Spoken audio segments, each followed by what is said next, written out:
Do you think twice when typing in your credit card number online, but have no problem handing over your plastic card at a store? Well, actually, you may have it backward. Your personal information may be more secure in cyberspace than at the mall down the road. That's because it's easier for .coms to protect the data, and most stores in America underestimate how vulnerable they are. It's becoming a big problem. The retail industry got a wake-up call earlier this year when TJX, parent company of TJ Maxx and Marshalls, disclosed that it had suffered the worst high-tech heist in shopping history. Hackers raided the company's computer system, taking off with tens of millions of records. And what we have learned is TJX could have prevented it. They collected too much personal information. They kept it too long, and finally, they didn't keep it according to appropriate security standards. Jennifer Stoddard led the investigation of the TJX theft for the Canadian government and released her findings before investigations in the U.S. are finished. TJX operates chains in both countries. Is there an actual place where the crime took place? Yes, it seems that the intrusion happened at 2 Marshalls stores in the Miami area. Did the crime happen inside the stores or outside the store?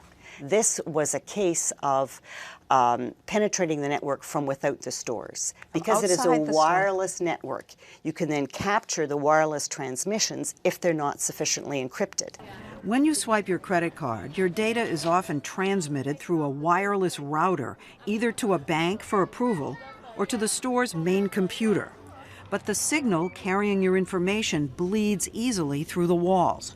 If you drive this close, it'll pop up. Right. Welcome to my first lesson in something called war driving. My teacher, computer forensic investigator Chris Harms, who shows me how hackers outside in a van grab the store's wireless data. So if you and I are in this parking lot, and we park in front of one of these big stores, we can just pluck it, is what you're saying, right through the wall. Absolutely. All you need, he says, is a computer. This is just a regular laptop. Just a regular laptop that you can go buy at any store. But did you have to soup it up with special software to do this? The software that I gained is free. Within moments, we start getting results. Right now, we're right in front of Best Buy. Right. So Best Buy has a wireless network. Oh, it says Best Buy. I saw it. It just popped up. The computer is identifying which stores have wireless signals. Some stores hide their identities, others don't. Oh, Staples. I saw one. Staples popped up. And Home Depot, with its signature color, wasn't hard to identify either. It doesn't say Home Depot, but it says orange. Right. So that's kind of their code. Those particular stores told us the wireless signals we picked up do not link to their customer data banks.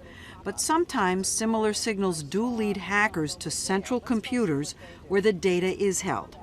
Chris told us that stores should have security to prevent that. When wireless first became a technology for people to use, they realized that they needed a way to protect that data that's flying around in this cloud. So they designed WEP. WEP was encryption code developed in 1999, just as the big chains started going wireless. But within a couple of years, hackers had cracked WEP, rendering it obsolete. If you go on YouTube today, you can learn how to disable it in minutes. In this episode, we're going over cracking WEP encryption. Now, there's much better encryption code called WPA. In fact, credit card companies urge retailers to upgrade to WPA. But that's expensive, so many stores resist it, even though hackers can tell who hasn't upgraded. It's saying WEP or WPA. That's telling you if they have good encryption devices. That's right. It's actually telling you that right on your computer? That's amazing. So are you able, with what you have right here in the car with us, to crack WEP right now? Executing the attack is as simple as clicking a button and making it happen. And you're in. And you have pierced the first wall of what hopefully is many. At the time of its break-in in 2005, TJX did have a security system. The problem was, it was the outdated encryption code WEP. Was TJX aware that they were using a system that was pretty much useless? Did they know that? If you're running a huge wireless network, it's your business to know about encryption standards, so they should have known that. TJX did know, but in a letter they told us in their defense that they believe our security was comparable to many major retailers. Yet internal company documents suggest they were warned it was risky to use outdated encryption. In 2005, a TJX vice president sent his bosses this email: "We are still vulnerable with WEP as our security key. It must be a risk we are willing to take for the sake of saving money." By then, the hackers had already broken in, and once in, they raided not only the 2 Miami stores, but over 2,400 TJX stores in the U.S., England, and Canada, walking away with close to 100 million credit card numbers. Because all the stores are networked to a central server. And so by getting in at any part in the network, they could then make their way virtually to the central server and siphon off the information for a year and a half, undisturbed. As if it was their own house. Exactly. On top of the credit card numbers, the hackers got hundreds of thousands of driver's license and social security numbers and military IDs, personal records about their customers kept for years after the purchases were made. And what's the justification for holding on to the information for so long? Is it just that it's too expensive to cull it out, or? It costs money to dispose securely of personal information, so it was just easier to keep it. I think it's that kind of a perhaps unwise business decision. Credit card numbers stolen from TJX keep popping up around the globe. These images from Florida were used to convict a ring of thieves who made fake cards from TJX numbers and bought over $1 million worth of merchandise. And if you're wondering how the thieves got the stolen card numbers, here's how: illegal online auction sites where millions of stolen card numbers are bought and sold. Sean Henry, the FBI's top cybercrime agent, showed us how a thief auctions off a stolen credit card. A person can buy this credit card, and they bid on it like it's eBay. eBay for They actually would enter into a negotiation with the individual. We were allowed to watch while an FBI undercover agent entered into just such a negotiation. What you see here is somebody who's actually offered to sell credit card numbers. The agent asks, "How much do you sell those for?" In this particular case, what we have is an undercover agent who is engaged in a conversation with somebody who's selling 4 full identities, and for $100 for 4 full identities. The agent places his bid. "I'll take 4 verifiables by Visa for $25. Now, this person could be in Europe. He could be anywhere. Could be anywhere in the world. Anywhere in the world. The chances of ever finding these crooks are remote, but the FBI tries to establish a relationship. So after some internet banter, the agent jokes, "I'll smile when I get visas." He deposits money into the seller's online bank account asking, "You do take e-gold, right?" Answer, "Yes." Now we wait for the deal to go down. Here it is. This is the email. We just received it. 4 people's personal information. That's right. That is breathtaking and scary. What popped up were complete files on 4 Americans. Here's Pam with her address, her social security, credit card, and ATM PIN numbers. Even the answer to that security question, "What's your mother's maiden name?" Every way to just steal a lot of money from them. That's right. Yeah. If you consider all this kind of theft, the cost to the American economy is huge. There are some estimates that estimate it in multiple billions of dollars per year of loss. Billions. Yes. Leading to a multi-billion-dollar blame game between the retail industry and the credit card companies. Is there growing tension between the two sides now? Leslie, absolutely. There's growing tension between the two sides.